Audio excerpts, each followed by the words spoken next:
Parliamentary Affairs Minister Kiran Rijiju announced the schedule for the budget session, stating that all the parties have been urged to participate actively. He emphasized that after the President's address, the economy survey will be presented on January 31st, followed by the Union budget on February 1st. Discussions will then take place on both the President's address and the budget. Well, the Business Advisory Committee, in consultation with the Rajya Sabha Chairman and Lok Sabha Speaker, will decide the duration of these discussions.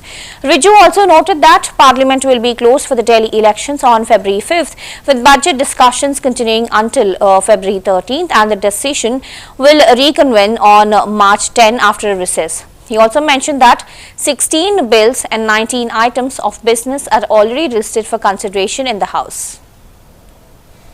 Statement, suggestions, observations को हमने note किया है। हमने शुरुआत में सब पार्टियों से अपील किया है कि ये बजट सत्र है और साल का पहला पार्लियामेंट सेशन है, तो इसका शुरुआत देश का महामहिम राष्ट्रपति जी द्वारा संबोधित करेंगे। राष्ट्रपति जी का अभिभाषण के बाद इकोनॉमिक सर्वे पेश होंगे 31 जनवरी को, फिर 1 फरवरी को 2025 का बजट पेश किया जाएगा और बजट के बाद राष्ट्रपति का अभिभाषण पर चर्चा होगा, फिर बजट पर चर्चा होगा। तो आज सब पार्टियों ने अपने अपने पार्टी का मुख्य स्टैंड और कुछ इश्यूज है, उन्होंने अनुरोध किया है कि पार्लियामेंट में इसका चर्चा होना चाहिए।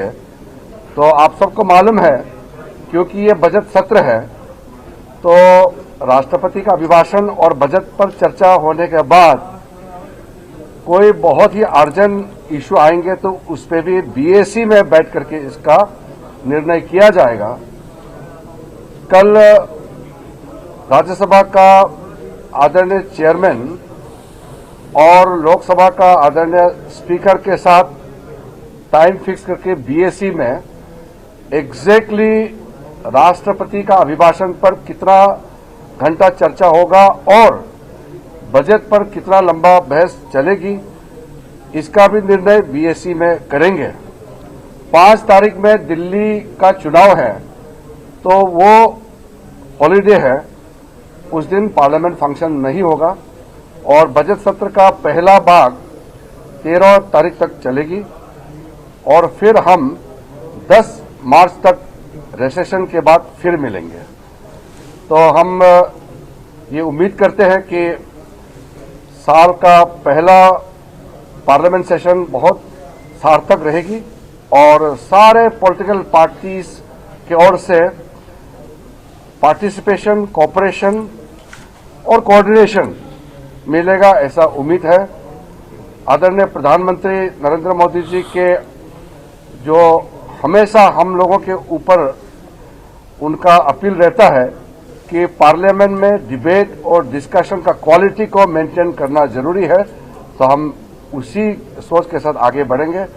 और मैं पुनः हमारे जितने भी पॉलिटिकल पार्टीज के फ्लोर लीडर्स आज अटेंड किया है, सबको धन्यवाद देना चाहता हूं और साथ साथ में हमारे पूरे टीम पार्लियामेंट्री अफेयर्स मिनिस्ट्री सरकार का बिजनेस के साथ हम पूरा तैयार है और अच्छा बजट सत्र चलेगा, ऐसा हम उम्मीद रखते हैं। बहुत बहुत धन्यवाद। सभी दलों ने मामला उठाया। Union railways